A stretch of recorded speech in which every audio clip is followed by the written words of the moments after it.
Assalamualaikum and hi. My name is Nofari Shafika binti Jasni. So today, me and my groupmate will talk about wind power generation.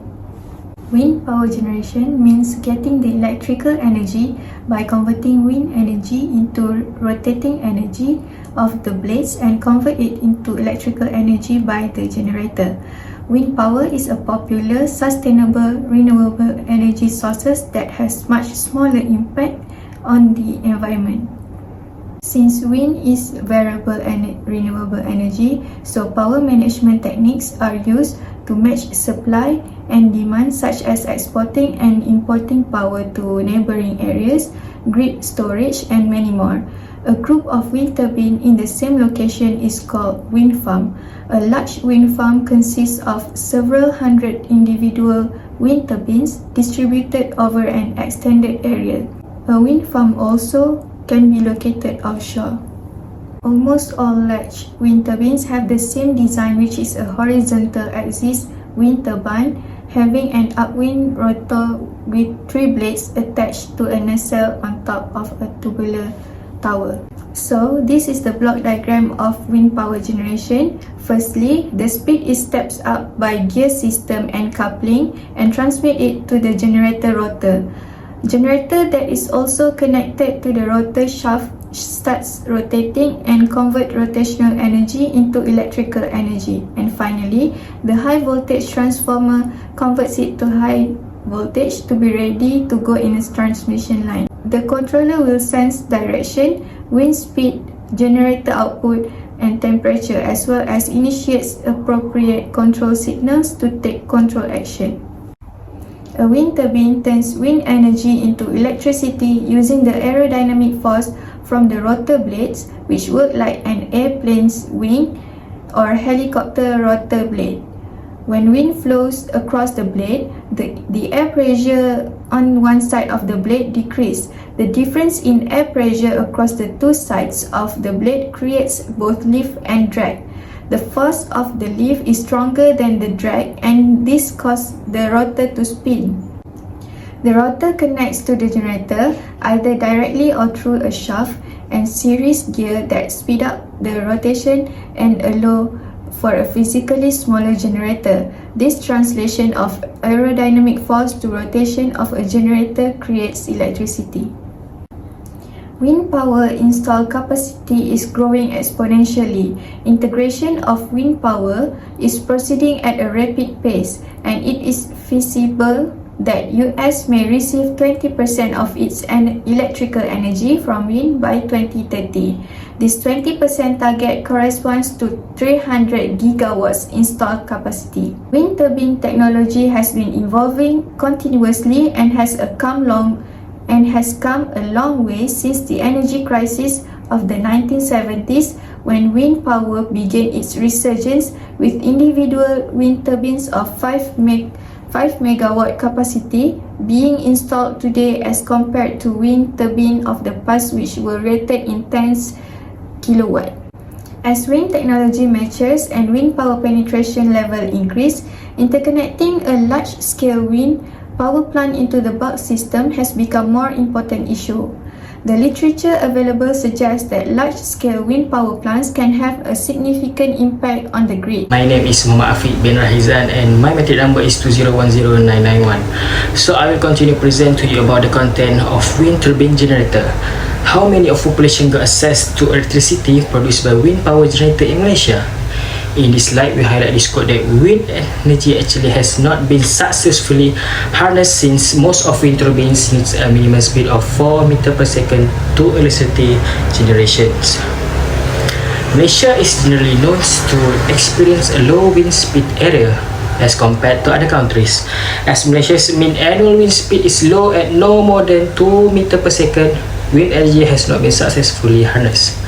A general assumption is that some locations may have good potential for wind energy generation, especially at the coastal area and windier places. Studies conducted at Kuala Terengganu, Mersing and Kudat exhibit wind energy potential. However, the implementation of wind energy in these areas might not be as straightforward as it would seem, as the wind speed varies significantly from season to season to the monsoons. Coastal areas, especially in East Peninsular Malaysia and East Malaysia, including small islands such as Perhentian Island, could benefit from wind energy.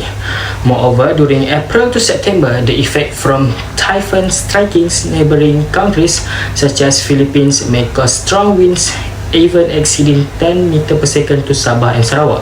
So although Malaysia as a whole experiences low wind speeds, some areas in this country see strong wind during certain periods of the year. So we continue to the next slides. Percentage of wind power generations in energy mix. Wind accounts actually for just 5% to 6% of global electricity productions. But wind generations has been growing rapidly in many countries across the world in recent years. In Malaysia, we can saw at the table that wind sources 0% uses. We can see at the slides in the diagram, we look at the table, renewable energy which we focusing on wind, there is 0% uses of wind energy for electricity generations in Malaysia. Next, we move to another slides. The topic is about, are there any government's commitments towards promoting a sustainable and cleaner production of the type of power generations? At highlight, we see in 2009, TNB collaborates with Argentina's giant utility firm Industrias Metallurgical Pascamorna SA (IMPSA) to explore the wind energy potential in Malaysia. IMPSA became a part of national commitment that was formed to develop a wind energy program in Malaysia. IMPSA has estimated that Malaysia has the capacity to generate between 500 to 2,000 megawatt of power from wind energy.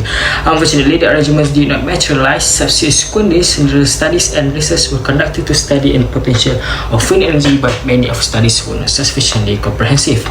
Despite the shortcomings in the research project and proposed collaborations, the government is still continuing its efforts to study the potential of wind energy in Malaysia. In 2017, Datuk Seri Dr. Maximus Ongkili mentioned that Sabah, in particular Kudat and Kota Marudu, has been identified for wind energy development based on studies conducted by University of Malaysia Terengganu and other power agencies in China and Thailand. You will note that 300 megawatt of wind energy could be generated.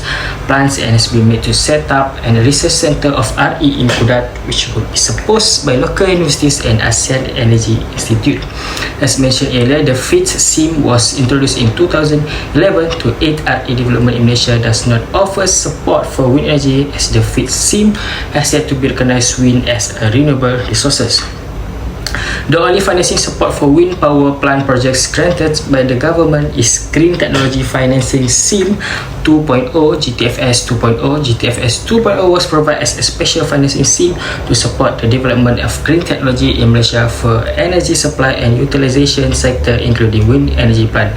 For this, the government allocated RM 2.0 billion for a period of January 2009 until the end of 2020. The SIM offers a 2% PA interest profits rate subsidy for the first 7 years in 60% government guarantee of green cost. Wind energy plants have been listed as one of the projects that are eligible to apply for GTFS 2.0. Last slide, we continue to compare three of the power generations already existing in Southeast Asia. Other regions can be considered if the wind power generation is still uncommon in Southeast Asia's energy mix. First, I choose Philippines country. The 150 megawatt Burgos wind farm is the largest wind power project in Southeast Asia and is located within a 600 hectare site. The facility consists of 50 wind turbines, each with a capacity of 3 megawatt, generating electricity to the Luzon grid. Wind power in the Philippines accounts for a total of 443 megawatts as of 2020, according to the Department of Energy, covering about 1.6% of the country's total installed capacity for both renewable and non-renewable energy sources, despite currently being a small contributor to the country's energy mix. Wind power installation have been increased from 33 megawatts in 2012 and 2013 to 337 megawatts in 2014. 427 megawatts in 2050 until 2018 and 443 megawatts in 2019 in 2020. Moreover, the Department of Energy's National Renewable Energy Plans NREP 2020 and 2040 aims to commission 235 megawatts of total wind power capacity by 2030. Secondly, at Thailand, wind power in Thailand amounts to an installed production capacity of 224.5 megawatt as of the end of 2014. Installed capacity was 112 megawatt at the end of 2012, with 111 megawatt added in 2013 and a minor amount added in 2014. This ranked Thailand 46 in the world by installed capacity as of 2015. As of 2019, Thailand has 1.5 gigawatt of onshore wind installed. The country has the onshore technical potential of 13 until 17 gigawatt. The Thai wind power industry is confident it can deliver wind project at below 3 baht per kilowatt per hour. In December 2019, the Global Wind Energy Council (GWEC), the Thailand Wind Energy Association (Thai WEA), and US Agency for International Development (USAID) joined forces in Bangkok to hold the first Thailand Wind Energy Roundtable. Lastly, the country that I choose is China. China is the world leader in the wind power generation, with the largest installed capacity of any nation and continued rapid growth in new wind facilities. With its large land mass and long coastline, China has exceptional wind power resources. It is estimated China has about 2,380 gigawatts and exploitable capacity on land and 200 gigawatts on the sea. Wind power remained China's third largest sources of electricity at the end of 2020, accounting for 6.1% of total power generations. In 2020, China added 71.6 gigawatt of wind power generation capacity to reach a total capacity of 281 gigawatts. Both China's installed capacity and new capacity in 2020 are the largest in the world by a wide margin, with the next market, the United States, adding 14 gigawatt in 2020 and having an installed capacity of 118 gigawatt. Wind power in United States has, however, a much higher capacity factor. Many of benefits of wind power are common to other renewable. First of all, wind is almost everywhere. Not only is wind present almost everywhere on Earth, we also have precise information about where it blows most frequently and powerfully. It's a question of availability.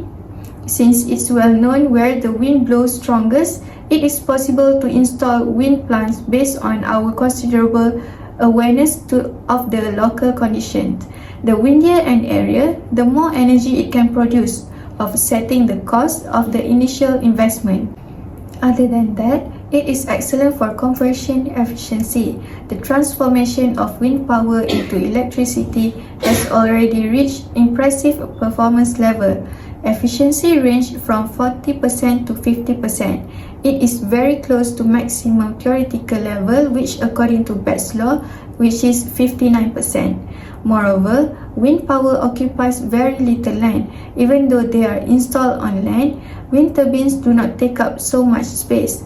The blades extend vertically and the size at the base is almost negligible, especially compared with photovoltaic plants, which makes wind power compatible with other uses of the land at the same time.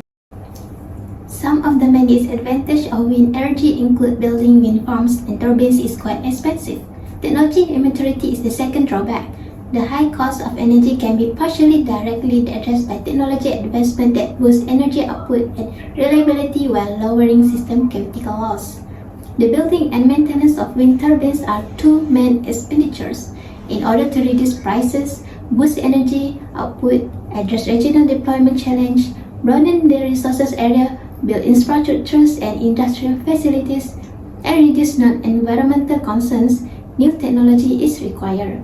Furthermore, due to the fact that wind power is a variable power source whose electrical output is influenced by a variety of variables, including wind speed, air density, turbine characteristics, and more, it is regarded as being extremely intermittent and non-dispatchable. Depending on where the site is, each of these variables changes. Additionally, the wind speed needs to be within a specific range, above 3.5 milliseconds to produce power and below 25 milliseconds to protect the turbines. It can be challenging to forecast precisely how much power a wind turbine will produce. Over time, since a wind turbine efficiency in producing electricity relies on the weather. As we all know, wind energy can only be harnessed at certain locations where the speed of the wind is high. This will give the effect of limited locations that are suitable for the wind turbines. Since they are most set up in remote areas, transmission lines have to build up to bring the power to the residential home in the city, which require extra investment to set up the infrastructure. Many arguments have been made regarding the damaging effects wind farms have on the environment, whether they are onshore or offshore systems, and most of them center on the destruction and extinction of ecosystem, the threat to local species population, especially those of birds and bats, is possibly the adverse effect of wind energy that has been the subject of the most research. Wind turbine blades move at fast speed, which changes the air pressure in the area and makes it more likely the birds and bats may run into the blades. Additionally, the construction of wind farms can disturb the natural habitats of several animal species. This is because the construction of wind generators require human access to potentially isolated places, which occasionally demands the creation of new roads or clearance of new lands. For certain local animal species, this may cause habitat fragmentation and loss.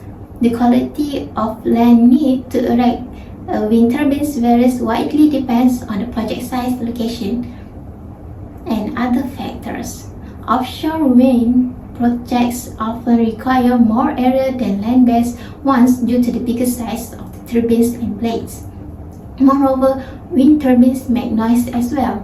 This might reach 45 decibels at a distance of 300 meters, which is a little louder than a refrigerator. They stop being audible at a distance of 1.5 km. Anecdotal evidence research suggests that persons who live quite close to wind turbines experience bad health impacts. These assertions have often not been validated by peer-reviewed research. While pile driving for non-floating wind farms make noise underwater, offshore wind is substantially quieter in use than ships. As for onshore wind turbines, noise is produced during the construction and installation of offshore wind farms from increased boat activity in the area and procedures such as pile driving. The sound level from pile driving when the turbine is hammered to the seabed are particularly high. This is potentially harmful to the marine species and have been of greatest concern to marine mammal species such as endangered whale. The noise and vibration of construction and operation of the wind turbines can be damaging to the fish and other marine species. Furthermore, construction activities at the wind power site and installation of undersea cable to transmit the energy to shore can have direct effect on the seabed and sediments, which can affect the abundance and diversity of aquatic organisms. Power generation using sustainable energy can facilitate nations towards sustainable development through better utilization of renewable to achieve clean food and energy security and improve the socio-economic issues. In the current energy environment, most capacity additions in power generation using renewable energy are gaining momentum. Recent years have been seen a dramatic growth in renewable energy technology for power generation, which has led to the deployment of numerous facilities across the nation. As we know, sustainable energy doesn't harm the environment or increase climate change or cause a heavy price. There is a cost associated with creating and building ways to capture sustainable energy, but the energy sources themselves are typically free. Moreover, sustainable energy sources typically emit to no air or water pollutants that are harmful to public health. They also don't make a negative impact or strain on local water resources. Additionally, Switching from fossil fuels to renewable energy may boost economic growth and employment creation. Most infrastructure and renewable energy must be constructed locally or within one country. The money is used to purchase materials and labor rather than purchasing more energy from fossil fuel corporations. Local communities may be fueled by sustainable energy as well. Carbon emissions from sustainable energy sources like wind and solar energy wouldn't hurt the environment or contribute to global warming. Fossil fuels, which are actively contributing to climate change and contaminating our planet, are offset by this. Simply changing the energy source in your house can reduce the environmental effect for you and your family experience. No matter where you live or work, sustainable energy may have a significant long-term impact on the power and energy prices of our homes and companies. In addition to being freely accessible for little to no cost, they are also far more affordable than conventional energy sources as power plants. Although switching to a sustainable energy source may first seem expensive due to installation fees, the long-term investment pays for itself in just a few years. Actually, annual expenses for renewable energy are falling. You could even receive tax breaks for adopting renewable energy depending on your nation or state. By switching to a sustainable energy system like solar panels, you may ultimately save a significant amount of money. By definition, the most dependent source of energy is sustainable energy. Our reliance on imported fossil fuels, which have become more expensive and difficult to access, can be produced or eliminated since they will never run out. Additionally, sustainable energy assists in the preservation of the planet's natural resources and lessen the pollution caused by sustainable energy. Remember, sustainable energy produces a little to no global warming emissions. By choosing sustainable energy resources and committing to clean energy, humans can effectively slow down the acceleration of climate change.